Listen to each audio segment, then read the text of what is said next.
Ladies and gentlemen, Randall Kennis. Thank you. Well, thank you. Hi. At a friend's beach party not too long ago, I attempted to stand up paddleboard. And I emphasized the word attempted. I wasn't very successful. But it turns out that I'm not alone in that. Who would have known that standing up could be so difficult? What I'm going to share with you over the next couple of minutes is the result of my dismal failure. Stand-up paddleboarding, or SUP, is one of the fastest growing sports in America. There are really only three key skills that you need in order to succeed. You need to learn how to stand up on the board, you need to learn how to maintain your balance on the board, and you need to learn how to continue to maintain your balance on the board while you paddle in order to go forward. If things go right, it should look something like this, or like this, or like this.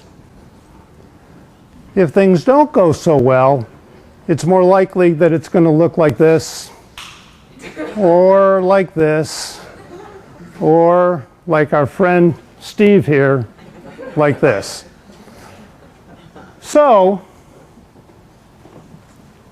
unfortunately, many people find it difficult, like myself, or impossible, to master these seemingly simple skills. So what's the solution? Well, make it more difficult for the board to tip over by increasing the stability of the board. And while we're doing it, we'll try to not interfere with the board where you're standing and moving around a little bit, and the paddling area. So the product that I came up with is an easily attachable and detachable stabilizing outrigger unit for paddleboards. Makes learning and using SUPs easier and more fun. I had a couple of criteria as I thought about this. It should be easily attachable and detachable. It should be lightweight and easily portable. The board should be able to be used with or without the stability system. There should be multiple mounting options. And very importantly to me, it should be an aesthetically pleasing design. And what I came up with looks something like this. Let's talk about the design just a little bit.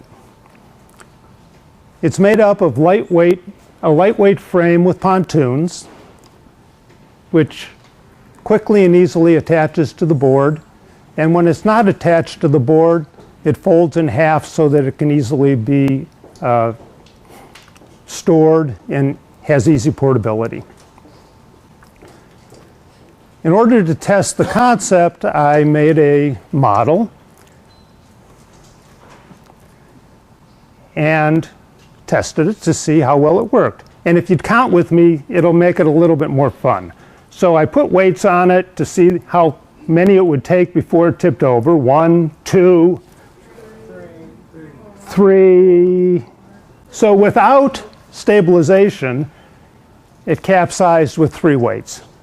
Now with the pontoon unit, 1, 2, 3, 4, 5, 6, 7, 8, 9, 10, can't hear you, 11, 12, 13, 14, 15, 16, 17, 18.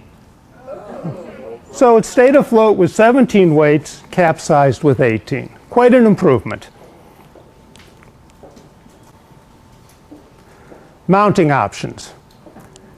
Ideally, it would have underside integral tracks similar to the rail boxes that they use for SUP fins. If you're familiar, you'll know what that means. If you're not that important. It can have internal channels, or it can have underside surface-mounted tracks for aftermarket units. What's the potential, the status currently in my plans? Well, SUP is the fastest growing water sport in the world. There's been a 30% annual growth in the US between 2011 and 2015, and the projected global compound annual growth rate is 15% between 2016 and 2020. The users that I anticipate are new SUPers to help them learn, SUPers with balance issues like myself, and also experienced open water distance SUPers. I showed this to somebody the other day and he said, gee, you know, with something like that, I could stand up paddleboard from here to the Coronado Islands. The project is in the very early stages of development, and my goal is to partner with or to license to an established major SUP manufacturer and to position this as a part of their product line and integrate it with their design and brand characteristics. And my plans and the next step is to talk to SUP manufacturers. Are there any questions? Is there like a weight limit of what like a person with their weight? Because you did it with the weights, you know, like if you're 350 pounds, it's Well, I don't anticipate that that would be the case. If they can be on the paddleboard, there could be weight. The pontoons could be made so that it could accommodate them. But I would be relying to a large extent on the technical expertise of the SUP manufacturers and their experience and technical knowledge. I mean, it's a great idea. I was just wondering because like 3 weights for the one without the pontoon, but then it was like 18. So I'm just thinking scaling up with human weight, you know. Yeah. I mean, I would think it worked really good. Yeah. Yeah. And the pontoons also could be of variable size to accommodate, personalize them to the size of the person buying it, just as they do for the boards themselves. Question? Yes. Could you lie down on that board Sure. if you got tired? Oh, yeah. Paddling? Absolutely. Your board would have to be long enough, obviously. Yeah, I mean, the boards would be relatively standard to the ones that they are now. The stabilizing systems would be add-ons, in a sense, to the existing boards. And the boards go up to 13 feet, if I'm not mistaken. So you couldn't take it on an airplane.